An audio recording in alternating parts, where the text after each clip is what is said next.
universal prayers. On the top of page 104. Good. This is from the Bhagavata Mahapuranam. Get it? If you have the book, you can follow. Om Yam Brahma Varunendra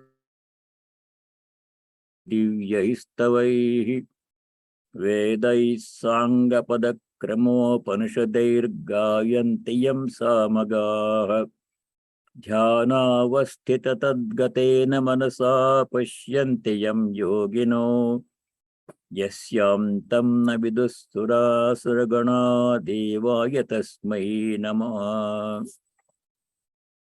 Our salutations to that effulgent being whom Brahma and other gods praise with divine hymns, whom the singers of the Sama glorify by the Vedas and their auxiliaries, repeating the words in a particular order along with the Upanishads, whom the yogins realize through deep meditation with their minds wholly absorbed in him, and whose extent neither the gods nor demons can know.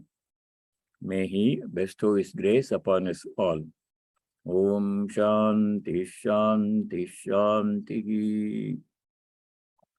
Om, may there be peace in our hearts. Adhyatmika Shanti. May there be peace and harmony amongst all beings. Adi Bhautika Shanti.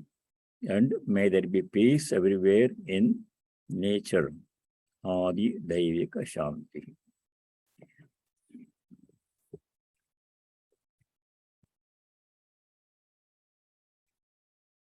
We have been studying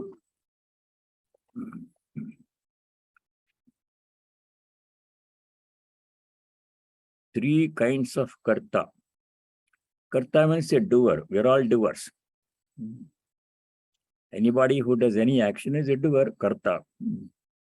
And nobody can be without doing any action. It's physically impossible. So we're all kartas. So three kinds of karta we studied. Satic karta, Rajasic karta, Tamasic karta. Sattvic karta is a person who does all actions in a sattvic way. Rajasic karta is one who does everything in a rajasic way. And Tamasic karta does everything in a tamasic way. So these three gunas we studied in much detail in which chapter? Three gunas. 14th chapter. Gunatraya Vibhaga Yoga. What are the three gunas? How are they different from each other? What happens if one is sattvic or rajasic or tamasic? All that came in chapter 14. And chapter 17 also, the three gunas were studied in relation to certain things like food, dhanam, tapas, etc. Now, the same gunas have come for detailed study in 18th chapter. So, karta means a person who does any action. That's all of us are kartas. So the instruction here that the Lord Bhagavan is giving is, we all have to try to be sattvic kartas.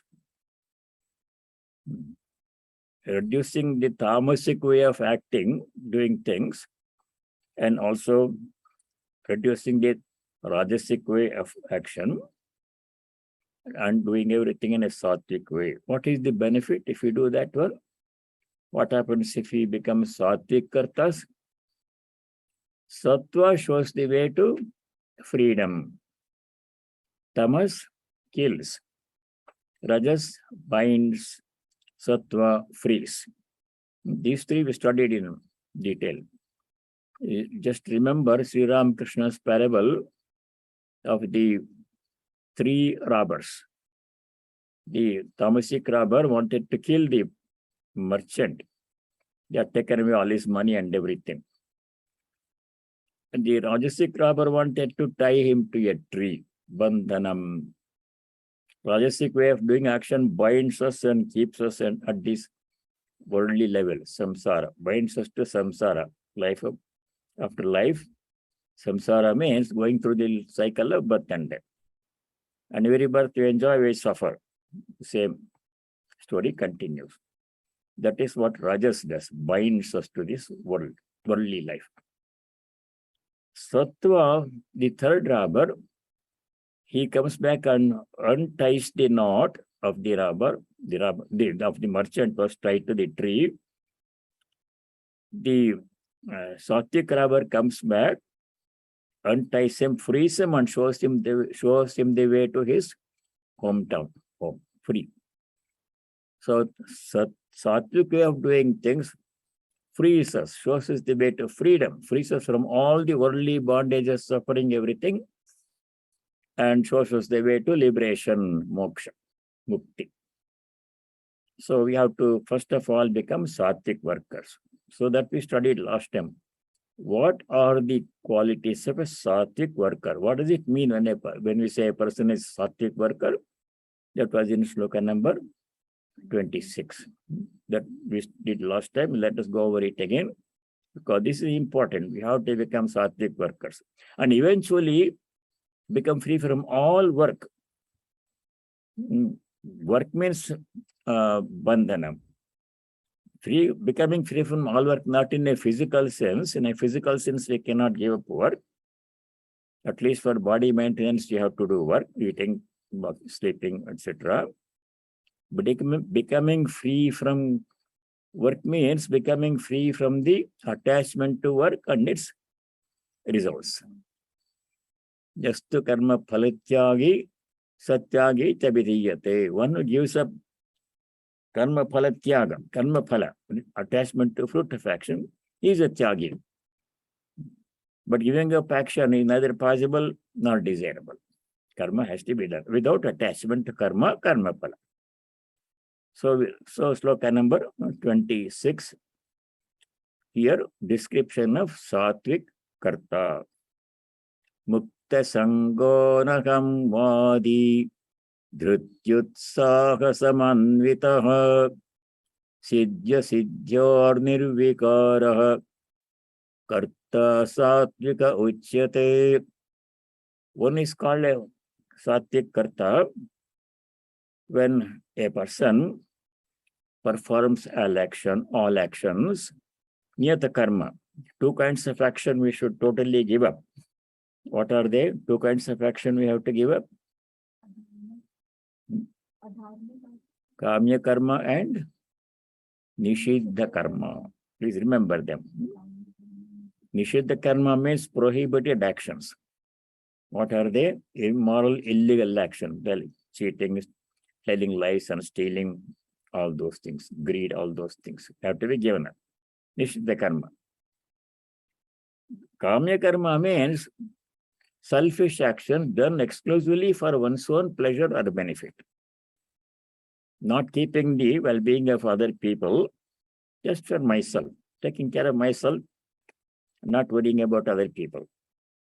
Purely selfish, narrow-minded action. That is kamya karma. That has to be given up. That came in the beginning of this chapter, 18th chapter. The chapter begins with that, giving up kamya karma. Kamyanam karmanam nyasam sanyasam kavayo viduhu. The chapter begins with that. Kamyanam karmanam nyasam. Giving up kamya karma. So, other than that, other than kamya karma, nishiddha karma, which have to be given up, what kind of karma we should do? Niyata karma.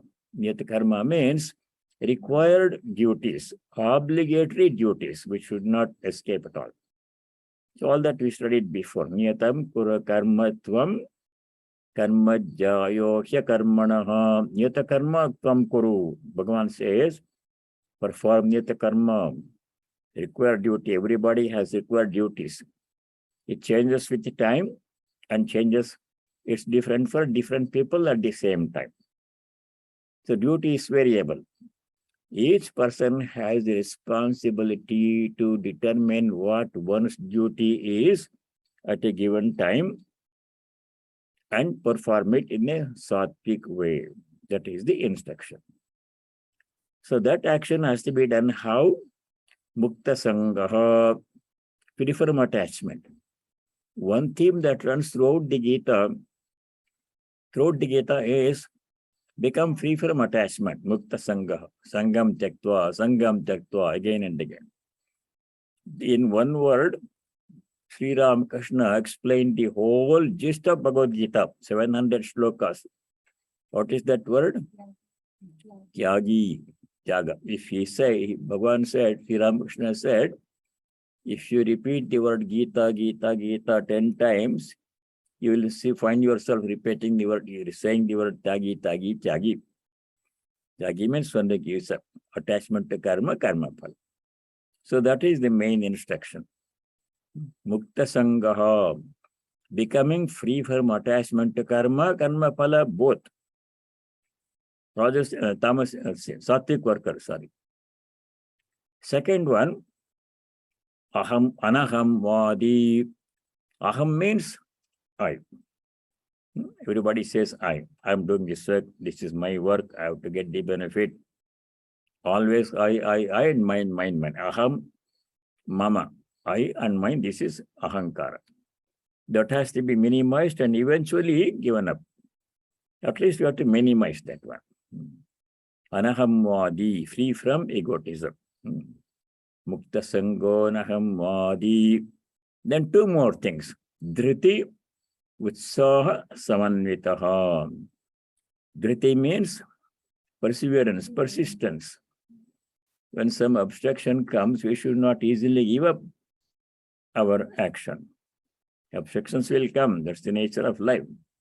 No work happens freely without obstruction as we wish. Obstructions will be there. In spite of obstructions, you have to persevere. Then only we can conclude the work to its logical conclusion and reap the fruit of action. So dhriti means with perseverance we have to work. Should not easily give up the moment some obstruction comes. Utsaha means enthusiasm. We have to work with whatever we do, we should do with enthusiasm. Not with the morose, oh, I have to do this one, I am stuck with this one. Why do you have to do it? Let somebody do it. Not like that. Oh, great joy, enthusiasm, energy. Because, why enthusiasm? Because, you remember we studied before, work is a privilege. To be able to do some work and to have some work to do is our privileges, gifts. We don't think of them like that. If we think deeply, we understand, we realize that the ability to do some work, to say one word or to take one step is a privilege. Why it's a privilege? Because it's a gift. If you're deprived of it, then we realize how important it was.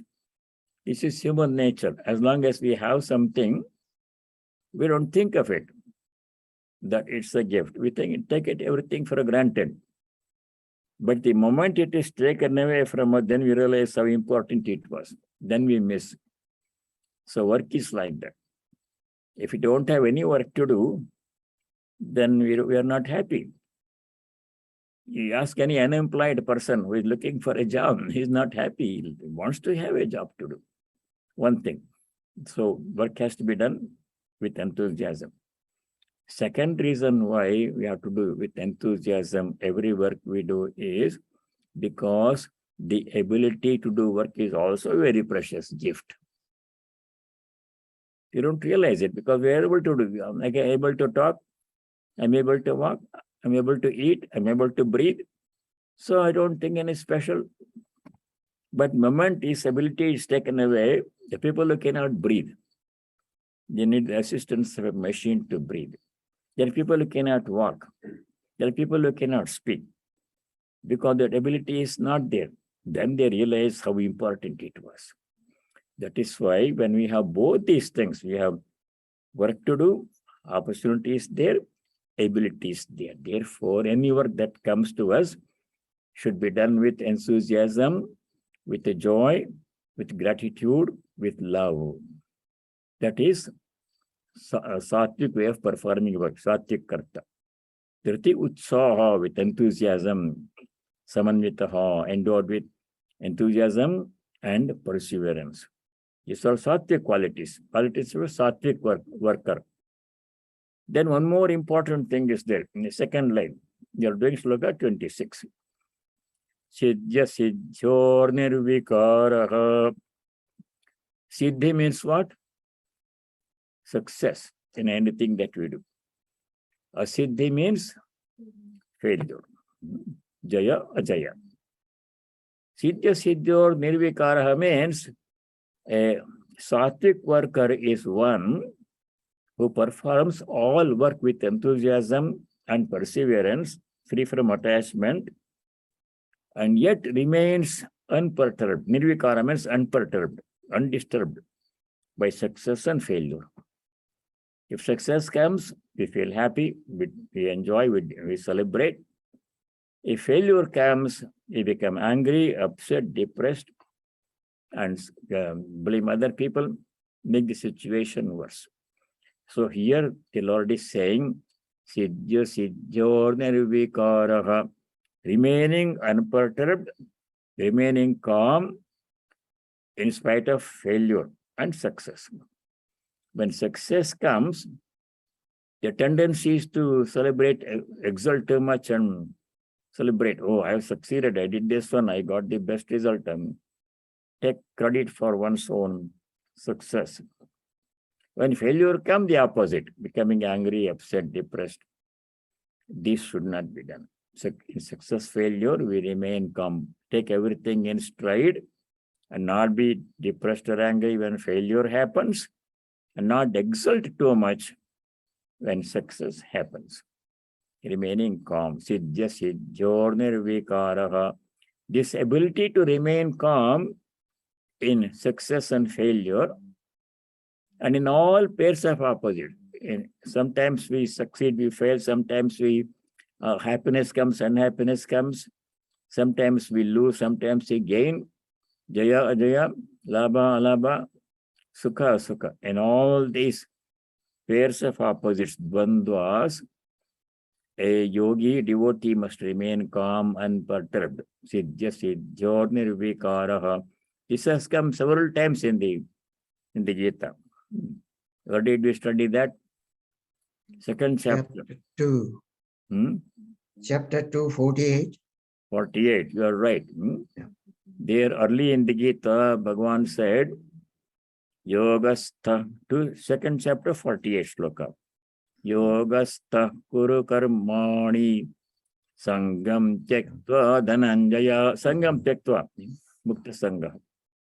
Then second line, 248. Sangam tyaktva siddhya siddhyo samo bhutva. Siddhya siddhyo samo bhutva, remaining equanimous, sama. Samatvam yoga vichyate. The essence of yoga is equanimity, samatva.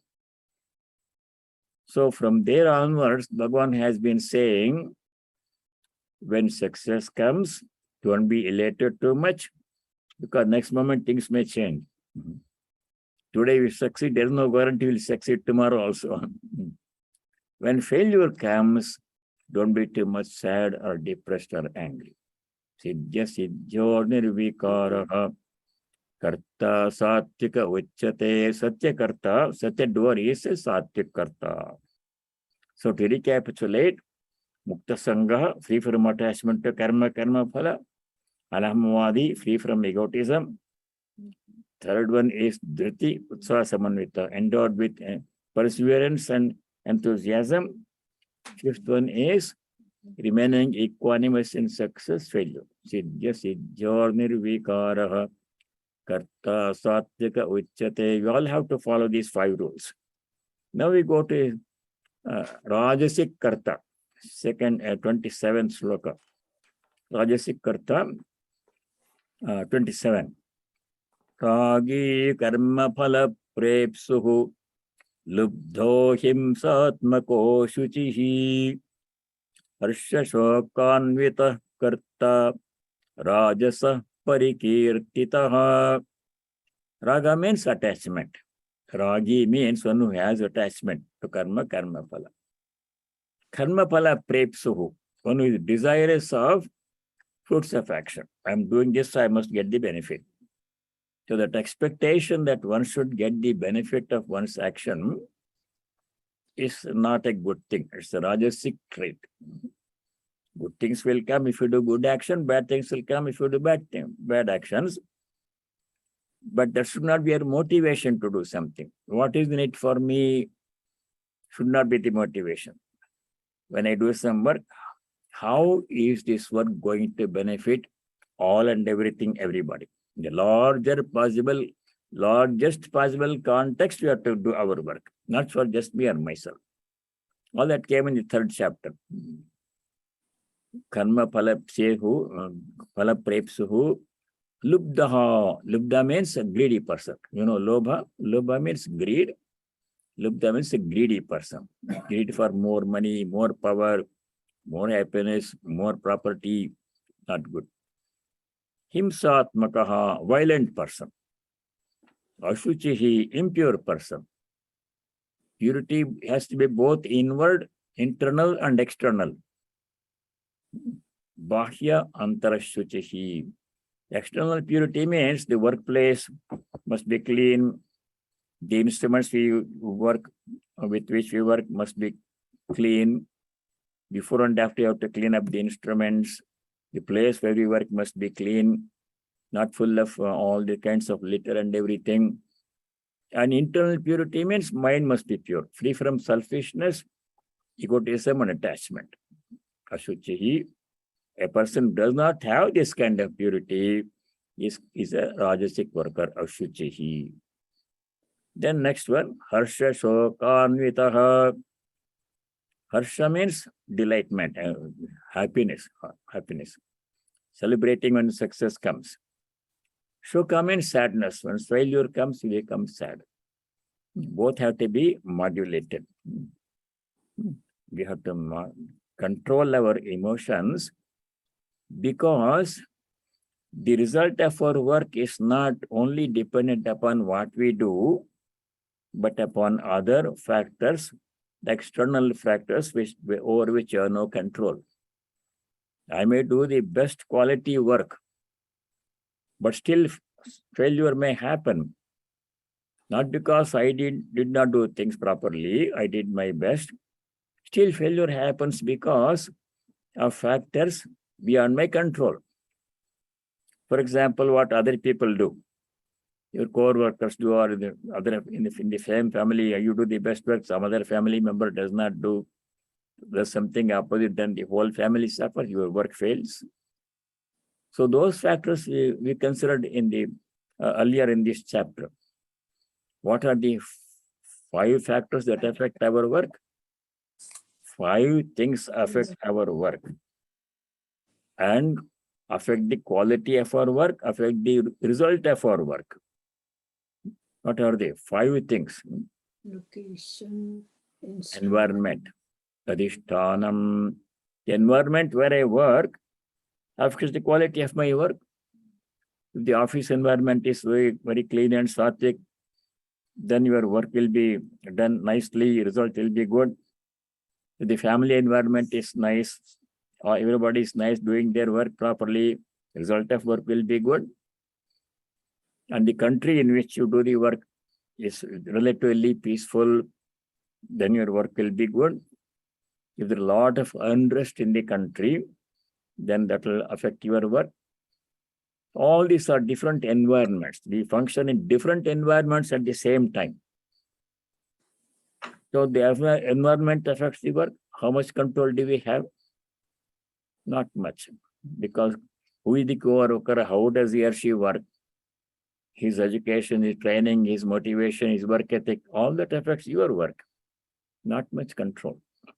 Because these days, globalization and technology, co-worker may not be near to you. Next desk, he may be in some other country.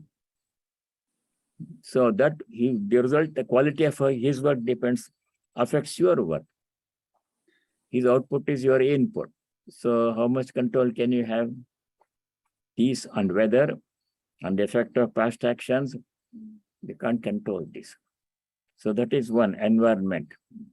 Why we should remain calm in success failure? Because success failure is controlled by other factors for which I have no control, or very little control sometimes.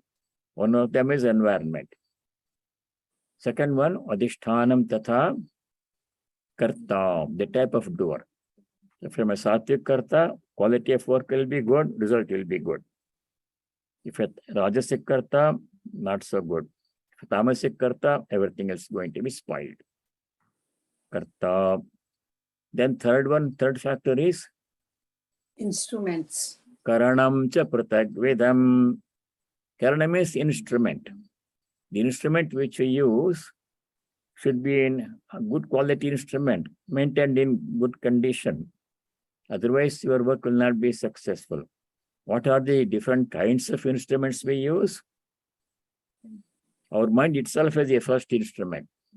Work first, you plan the work in your mind.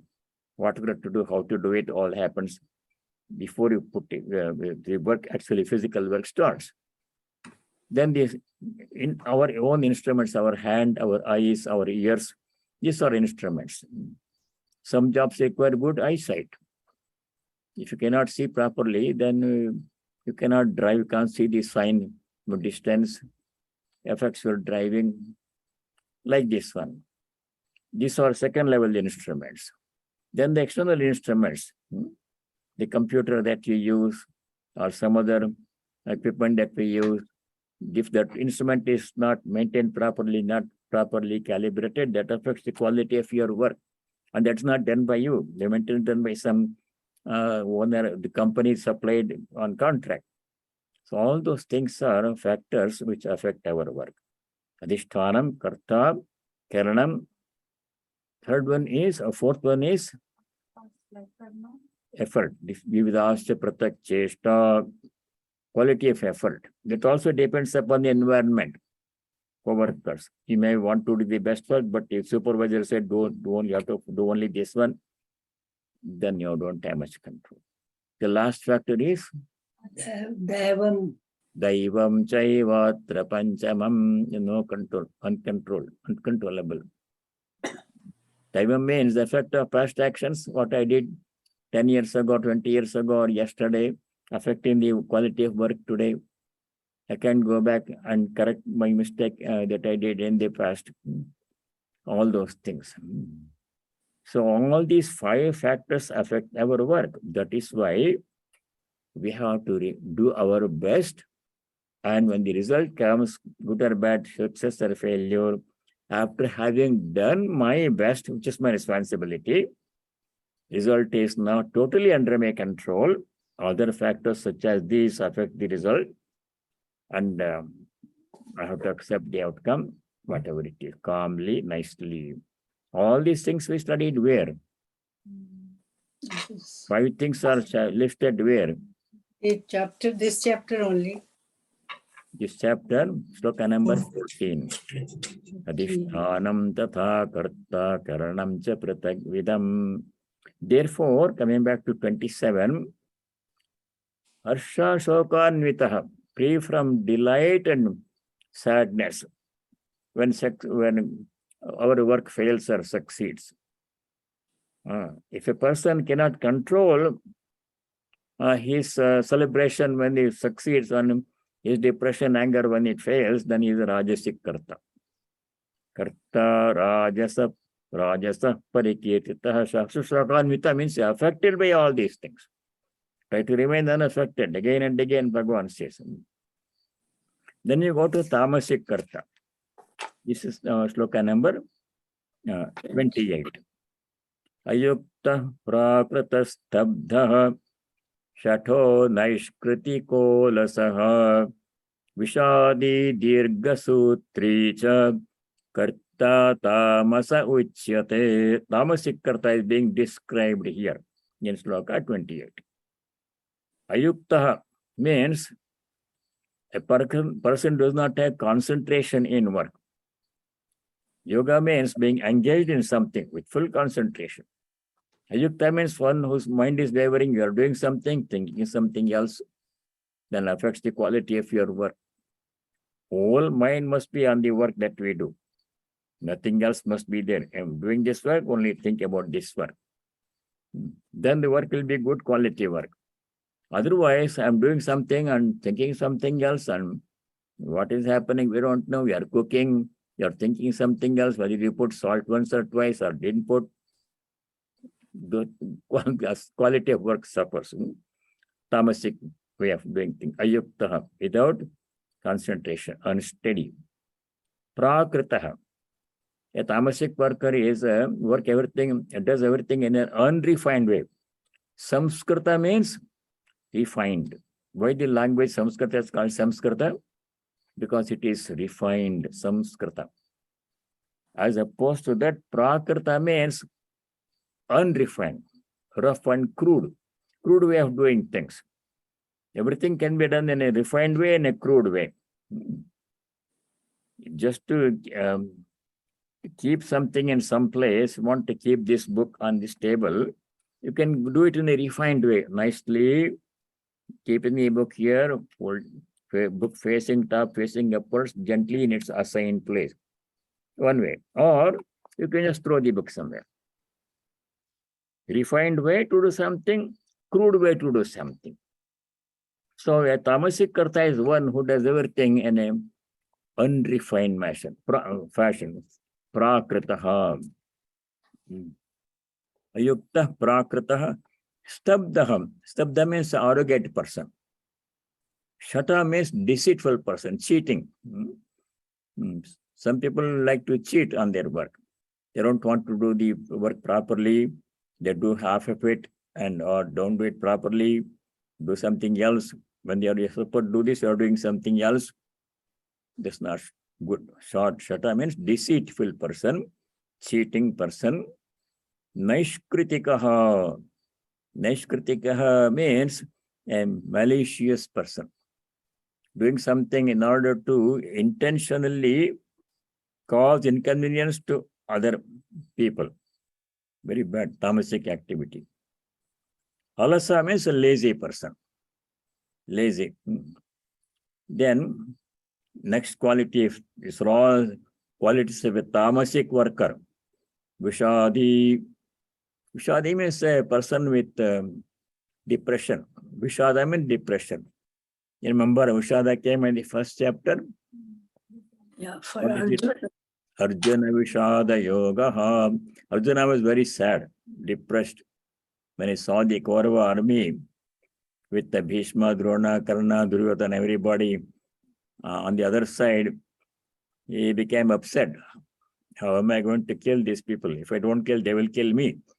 If I kill, then I'll be guilty of killing my relatives and friends and teacher.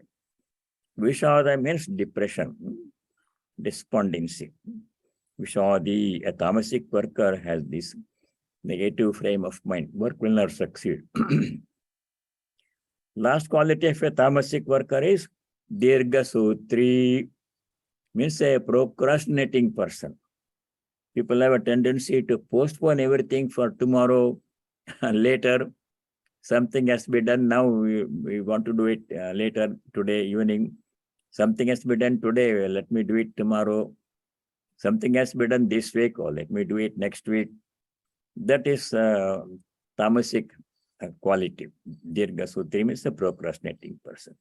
So all these things you have to keep in mind. What we have to do, be Satic workers, described in 26. Mukta Sango Nahamwadi, those things. Now, the next several shlokas, they describe, Bhagavan describes Satic, Rajasic, Tamasic, Buddhi, and Dhriti. So let us do shloka number 29.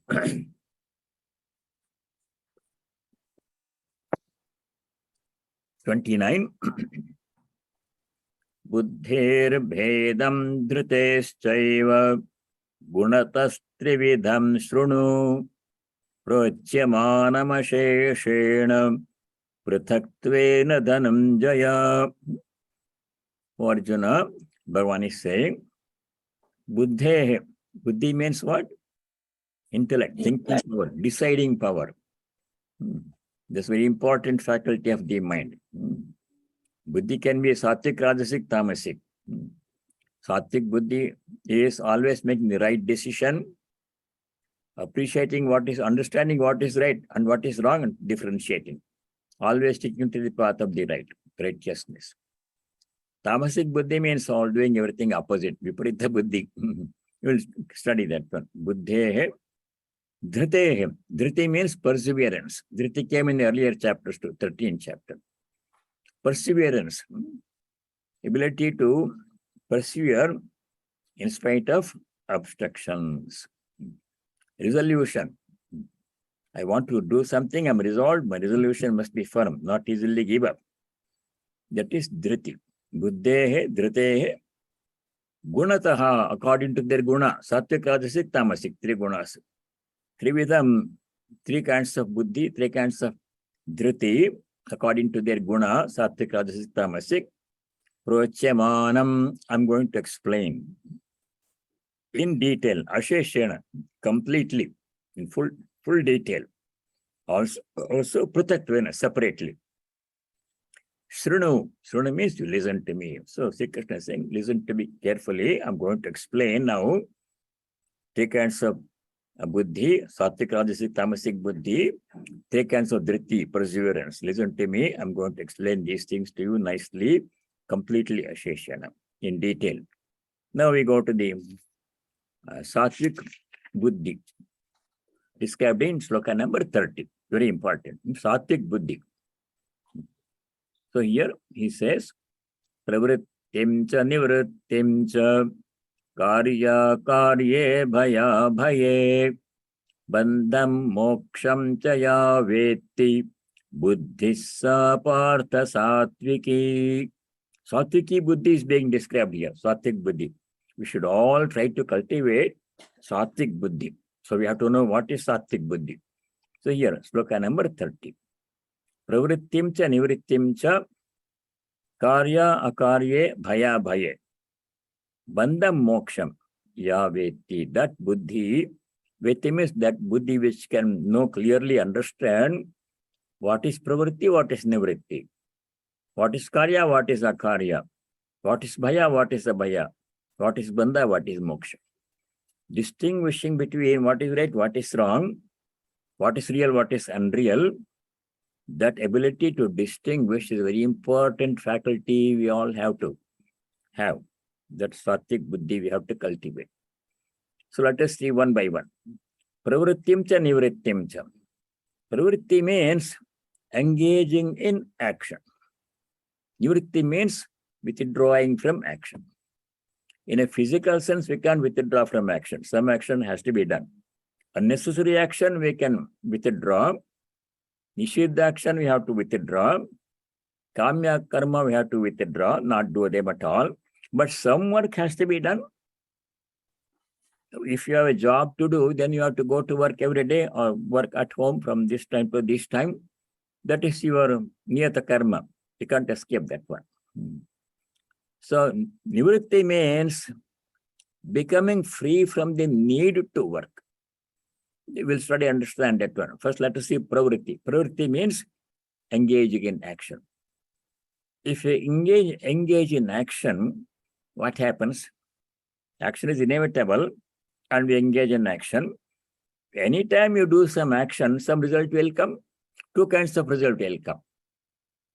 Drishta phalam, adrishta phalam. When I do any action, supposing I drink water or tea or something, action is done.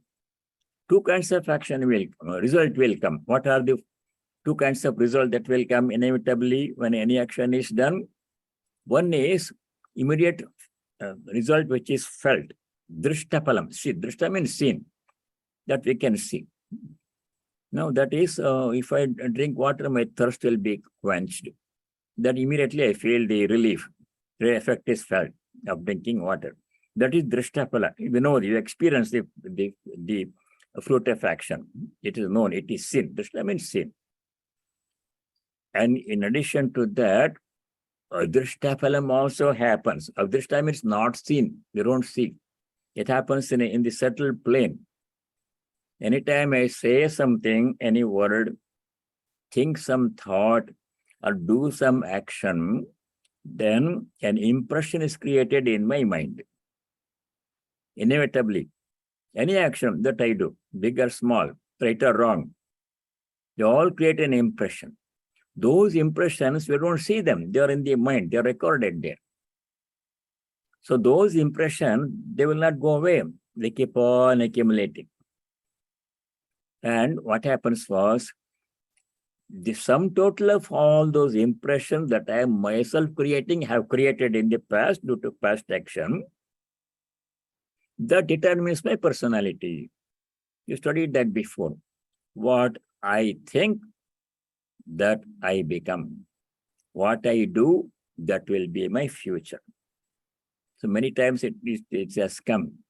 What we are today, this moment, is the result of what I have done in the long past, on the recent past, remote past. That means my whole personality now that I am right now, nothing other than what I have myself created over a long period of time, impression by impression, thought by thought, action by action. Nobody else is to be blamed. If I am unhappy today, that's what I made myself unhappy. Why? Because I did wrong things. Thought impure actions I thought in my mind. I said the improper words, I told lies and harsh words. All those left an impression on my mind. Everything I say, do, think something, that impression create. Those impressions are what my personality is today, impression. But this has the good side to it also. Because I can create my future by doing right things, thinking pure thoughts, and saying what is true and necessary. Those things we studied before, 3 kinds of actions. So what we have to do, we have to make sure it is the right kind of action, necessary action, timely action. What I say we have to make sure it is the right kind of thought, word I say, something that is true, necessary, and timely. Same thing when I think something, I should make sure it's a pure thought and that does not harm my personality. That is pravritti. When I do some pravritti, some result will come. And that result will make me do more action. So I will be stuck in the cycle of karma, karma phala, karma, karma phala. That's what is happening now, life after life. The pravritti marga means the way of engaging in action that ensures the continuation of our worldly life. Can change the quality of our actions. As long as action is done, result will come. That will create need for more action, more result will come. Good, good, bad, bad, none escape the law, Swamiji wrote in Song of Sanyasa. The pravritti marga. And as opposed to that, nivritti marga means not performing action. Not in a physical sense. We can stop doing 2 kinds of action. Nishedha karma we can stop doing, and kamya karma we can stop doing, but other niyata karma we have to do. So if the niyata karma is done in one particular way, it frees us from the, does not create any impression, shows the way to freedom. Satic karma. If you do satic karma as a satic karta, shows the way to freedom. Sattva shows the way to freedom, means liberation, mukti, from the cycle of birth and death. So that distinction we have to know clearly. What karma has to be done, how it has to be done, and what karma should not be done. Totally should be prohibited. That distinction, if a person knows, yes, sattvic buddhi. A person whose buddhi is tamasic raja, he can't distinguish what is right, what is wrong. Ends up doing all kinds of wrong actions in the wrong way with attachment. Gets into more trouble and continuation in the cycle of birth and death. So pravrittim cha nivrittim cha. Yaveti, that buddhi which knows the distinction between pravritti marga, which keeps us engaged in the world, nivritti marga, which was freedom from the worldly life. That distinction, if you clearly know, then our buddhi is Satic buddhi. Now, one question arises. If I do some work, work is inevitable. Karma phala will come. Then I'll be doing more work. Then when do I get freedom from life and death? When do I get liberation? So pravritti marga also can lead us to liberation if we perform all work as, not as karma, but as karma yoga. That came early in the Gita, 2nd chapter. Yogastha kuru karmani. 2nd chapter, sloka 48. Karma we have to do, we can't escape. I have to eat and talk and walk and sleep and go to work and everything, pay the bills and raise the family, if I have one. That cannot be stopped. But if I do the same activities as worship, as offering, without attachment, then it will free me and show me the way to freedom. Satic karma, satic karta, moksha, way to moksha, liberation. If I do the same action in a rajasic tamasic way, it will bind me and I keep coming back to life after life. So as I said earlier once, karma is like a key. You remember a lock, not the present day lock, which are digital locks. Just press 1, 2, 3, 4 or swipe a card, then the door opens. No, old-fashioned locks. You have to use a key. Remember that kind of action, that kind of lock. Then you have a key. And if put the key in the lock, if you turn it one way, it locks. Turn it the opposite way, it unlocks. Right? That's how locks used to be. Now, karma is like a key. You perform karma, key is necessary. Karma you cannot stop. Do it one way, unlock. It will free you from the world, take you to God, take you to moksha. Do it in the opposite way, ties you, binds you, and you're locked up in this world. So karma is not bad, karma is inevitable, but how it is done makes the difference. So pravritti marga means engaging in karma. What karma? Niyata karma, required duties. If you have a job to do, I have to go to work and do. If you have family to maintain, I have to maintain the family. Pay the bills and healthcare and everything out. So karma has to be done. But karma can be done in a certain sattvic way, without attachment, freedom and liberation or God realization. Karma is done in a rajasic tamasic way, more bondage, continuation in the life of good and bad. So that distinction we have to know. What karma to do, what not to do, and how to do the karma that we have to do. That kind of buddhi, you clearly understand these things, called Satic buddhi. Pravrittim cha nivrittim cha yaveti sa buddhi parthe satiki buddhi. One. Second thing is karya akarye bhaya bhaya. Karya means things that have to be done. Akarya means that things should not be done. There are certain things which you should not do at all. Nishiddha karma and kamya karma. You have to know what those are and stay away from that karma. Karya karma means that which has to be done, required duty, do it in a unselfish way, a sattvic way, freedom. That distinction, if a person knows, his buddhi is sattvic buddhi. Bhaya abhaya. Bhaya means fear, abhaya means freedom from fear, fearlessness. What it is that causes fear in life? We have to know the cause of fear. Then we can become free from that, from all fear. What it is that causes fearlessness, that we have to know. Then we become fearless. This has come before, bhaya. What causes fear is, what's the cause of fear? Seeing the anything other than the self. Yutiya dvaivayam bhavati, that came before. The moment I am absorbed in myself or God, Devotees say God, jnanis say Atman, self. Then there is no fear. A true devotee has no fear. Pure devotion. Then where is the cause of fear?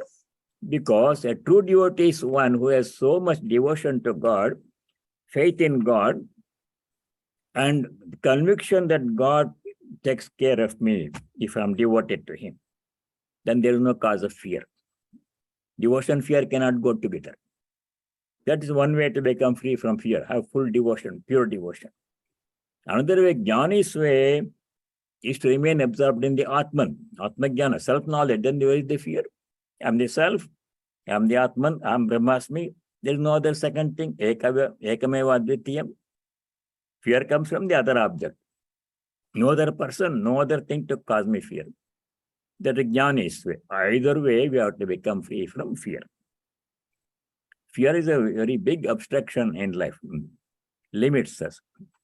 Bhaya, bhaye. So buddhi, that buddhi which knows how to become free from fear, abhaya, that is sattvic buddhi, either through pure devotion or by self-knowledge. Then last one is bandham moksham. What is bondage? What is liberation? Bondage means continuing in the worldly life, doing good things, bad things. This life ends, then next life begins. Same thing, story next life. Infancy, birth, and then balyam, childhood, helplessness, everything mother and father have to do. Then yavanam, youth, a lot of pride, I can do this, I can do that, a lot of pride and everything, enthusiasm, energy. Then middle age, then old age, disease and death. These are inevitable in everybody's life. Details vary, that is all. So all this is described in the one sloka in the Gita, in the second chapter, sloka number 13. Try to go back to that one, to 13, where the Lord said,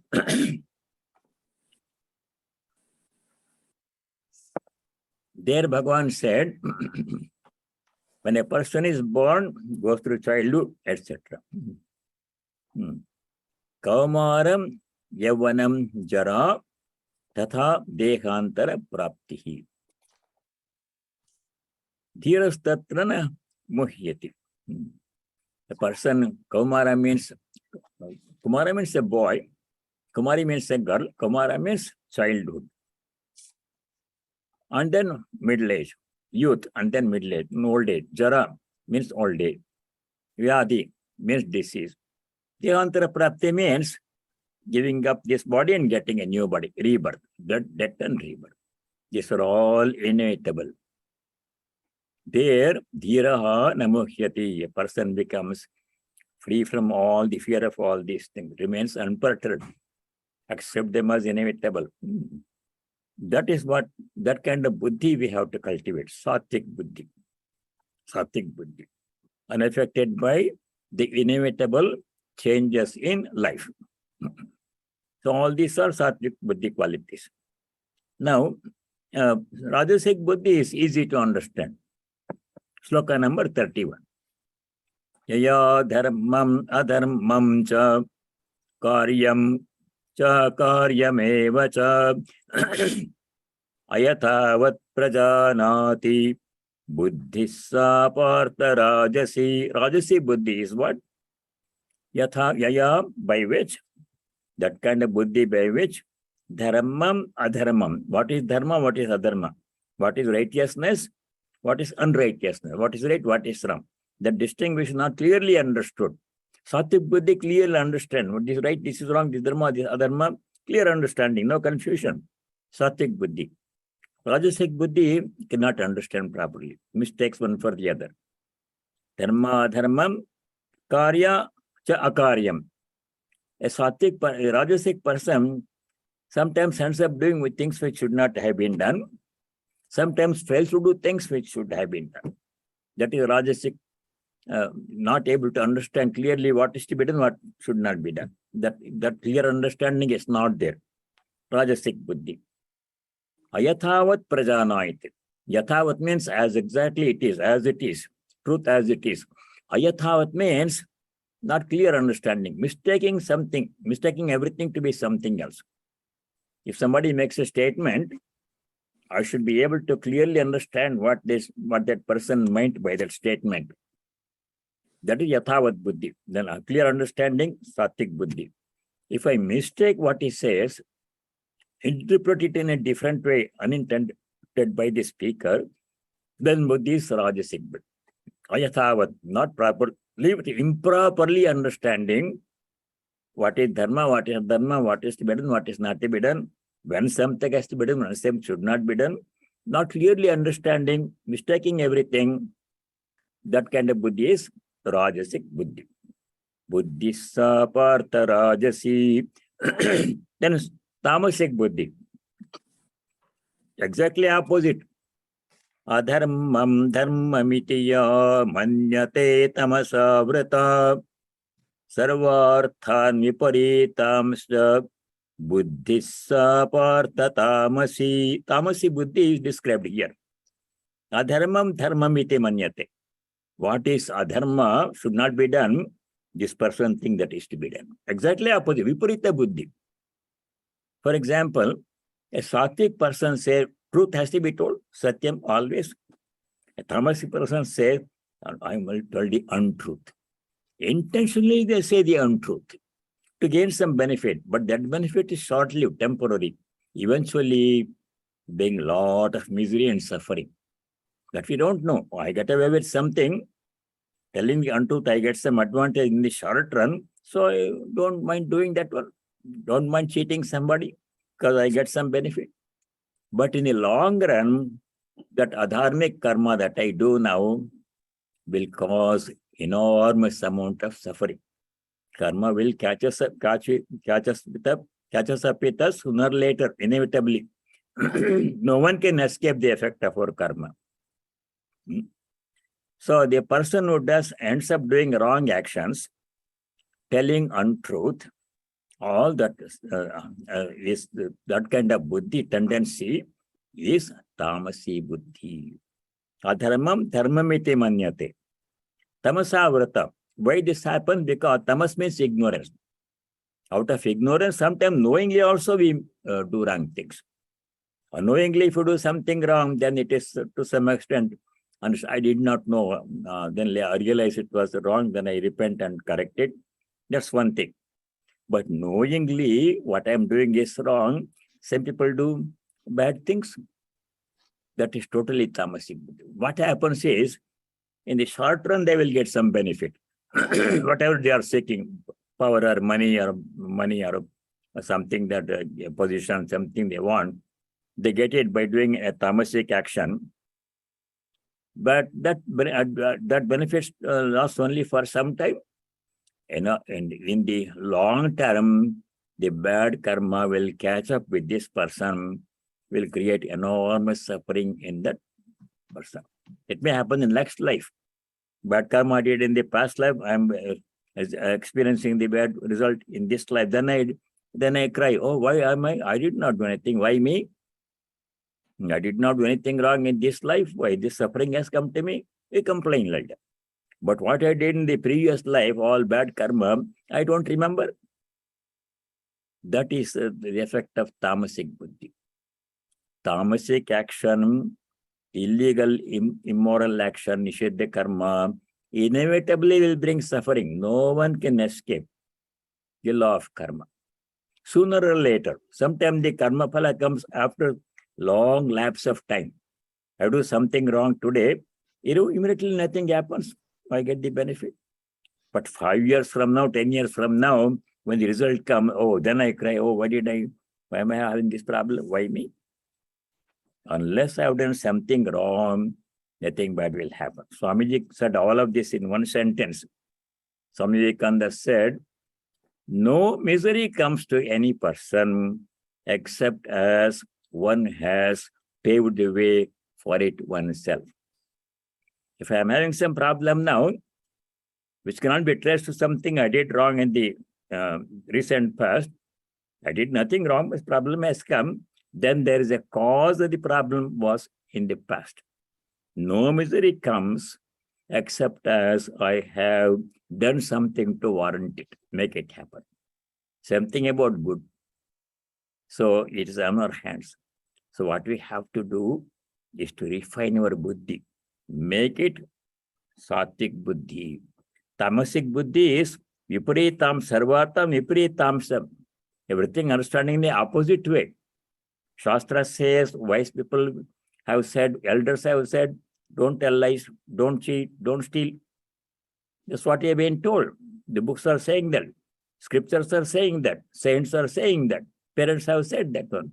But disregarding the instructions given by parents, by Shastra, by scripture, by saints, by teachers, if I do intentionally wrong things, suffering is inevitable. It may come right now, it may come 5 years later, or in the next life. It will definitely come. That kind of misunderstanding, intentionally misinterpreting, doing everything opposite, viparitam, that is tamasi buddhi. Suffering is inevitable. So we'll stop here. You have seen Satic buddhi, Rajasic buddhi, Tamasic buddhi. Next time we'll continue. Dhriti, 3 kinds of perseverance. Dhriti, Satic, Rajasic, Tamasic. So we'll stop here and I say the closing prayer. Om Sarve Bhavantu Sukhina, Sarve Santu Niramaya, Sarve Bhadrani Pashyantu, Ma Kaschid Dukkha Bhag Bhavet. Om Shanti Shanti Shanti. Om, may all be happy. May all be free from afflictions and diseases. May all realize and practice what is noble, dharmic, and auspicious. May no one be subject to any kind of misery or suffering. Om, peace. May there be peace and joy in our hearts. Adhyatmika Shanti. May there be peace and harmony amongst all beings. No ill will, no hatred. Adhibhautika Shanti. May there be peace everywhere in nature. Adidevika Shanti. Harihi Om Tat Sat. Sarvam Sri Ramakrishna Arpanamastu. Now, Thank you, Swamiji. Pranam, Swamiji. Pranam. I have a question. Before I you thought- ask your question, Uh-huh. I will ask you a question for a change. Okay. That's Right? Now, Pranam Swamiji. in the last class, we studied one sloka. Oh, I have to. No sound will come. Right. So I'm trying something new today. Okay. Okay. What are the 4 things that we all have to do before doing something or saying something? 4 things we have to do. What are they? One by one. Anyone can say, what are the 4 things we have to do before saying anything or doing anything, not after? Think. Is it necessary? Give Is me it the, true? as given in the Gita. Yeah, what I say is going to affect the welfare of others or not, or is it Consequences of my action. confliction? Yeah, Result of my action on me and others, including animals, plants, and nature, now and later, short-term and long-term consequences. That I have to think before I do anything. Think. Then what is the second thing I have to think before I do any action? What is real and what is unreal? What am I doing? It's going to be, is it a real action, discrimination of the of any karma we want to do?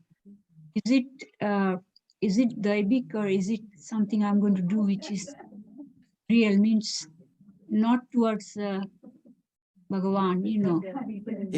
Is it going to help others or Is is it it going to beneficial help me? Is it necessary? That already said. That is How consequence. my karma influences other people, affects other people. This is called anubandham. Anubandham means consequences of my action in the near future and the long-term future, not only upon me, how it affects me, how it affects other people in the environment, animals, plants, and whole of nature. That's anubandham, one factor. Second factor is loss, kshayam. You remember where we studied this one? Sure, yeah. 25. Yes. Kshayam means loss. Any action that we do necessarily incurs some loss. Something will be lost, no matter what you do.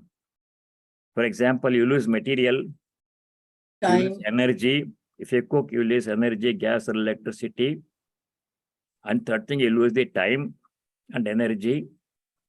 All these are losses that inevitably happen when any action is done.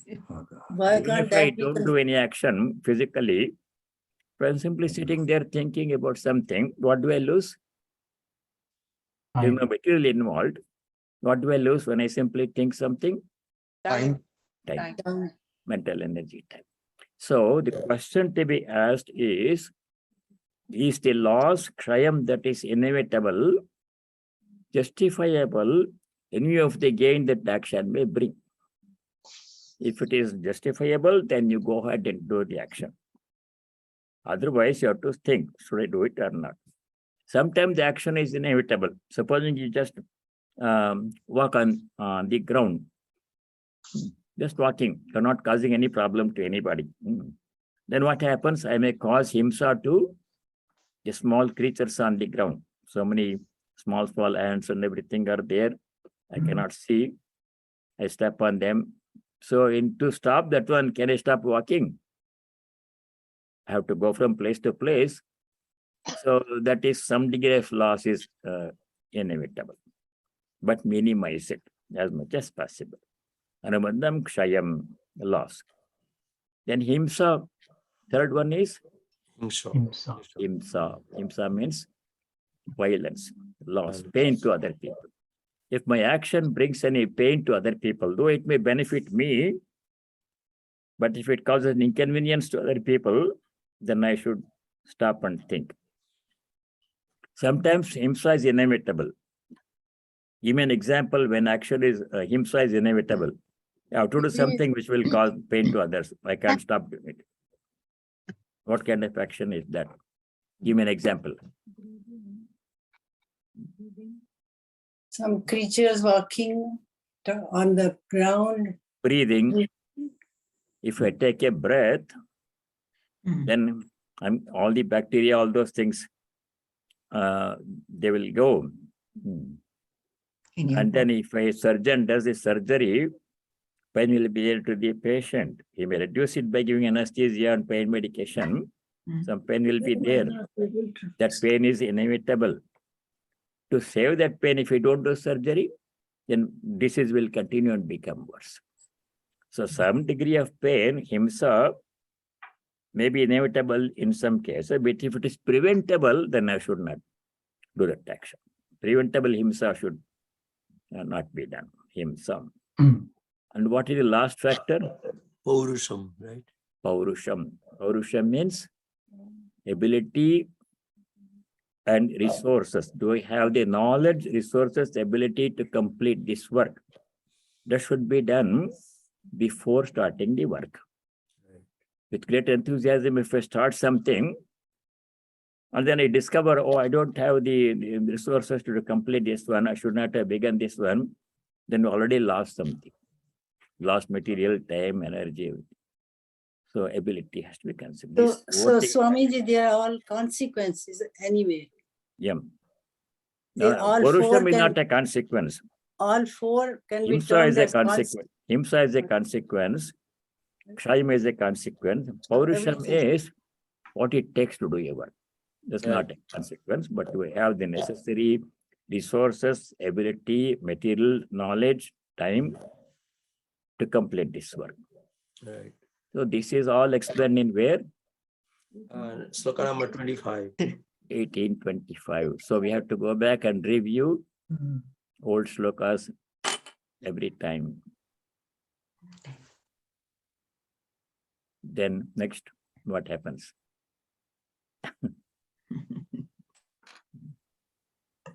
Can I ask the question now, Swamiji? Yes. I may be a little confused, but I thought deceit, how can that be tamasic? Because people who are intentionally deceiving, they are quite clever people. They know Hmm. what they're doing. Yeah, they're very So- clever. Like people who do hack computers, Hmm. they are very clever people. They know how to do these things. Yeah. But they use their intelligence for a bad purpose. Hacking into other people's computer, taking their money, cheating Hacking. old people. Sometimes I get a call.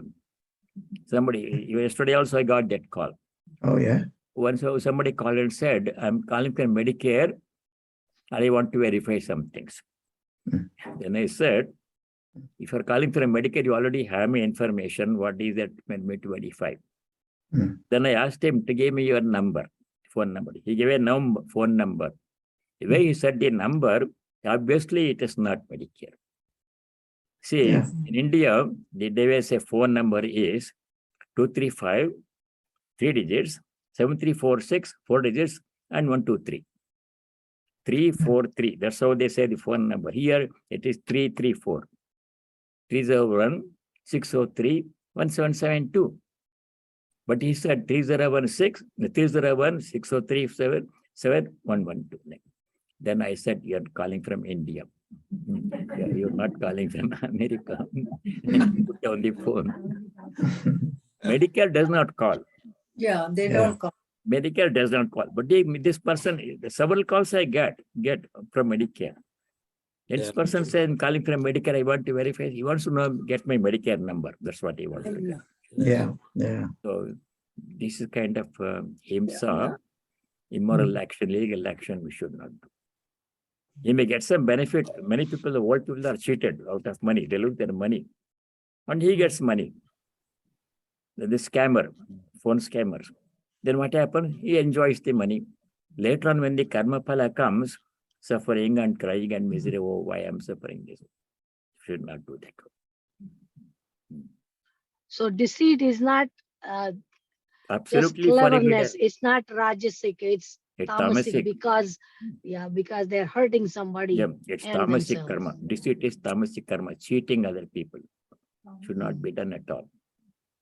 Not only by spiritual seeker, by anybody, even worldly people should not deceive others. They do the work in an honest way.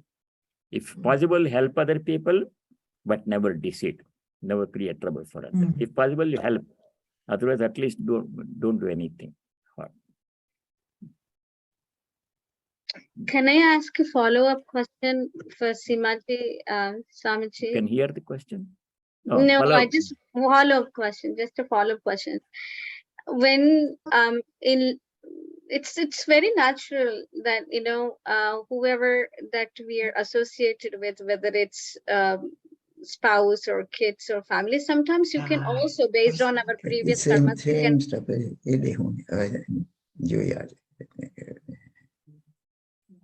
Sometimes. Yeah, sometimes you can be surrounded by people, your own people, who have this kind of mindset based on their own karmas. They're very deceitful and manipulative and cheating. When you find yourself in those situations, we don't without hurting them, if we decide to walk away from the situation, even if it's a relationship, and I'm saying specifically, even if it is a relationship and you had enough and then you walk away,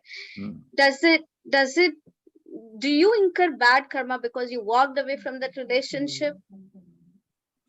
Question was, I'm repeating question for the audience here. Somebody in the family or workplace creates trouble, deceive us or cheat us and give trouble. And if you walk away from that situation, Are you doing the right or wrong? Is it okay to walk away, or do you have to stick around and suffer? That was the question.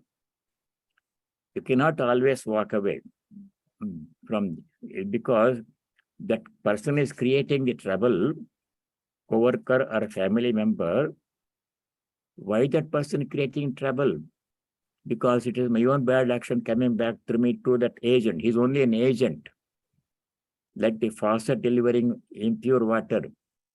The water is in the tank, an overhead tank. In India, they have overhead tanks because water does not come all the time. So if the dirty water is coming through the kitchen faucet, the faucet is the only delivery instrument. It's not creating the dirty water. So the bad karma that I did some time ago, coming to me through that person, he happens to be the agent. So we can look at it that way and go through it. Or you can react. You can say, tell that person what you are doing is wrong, is hurting me, please stop doing this one.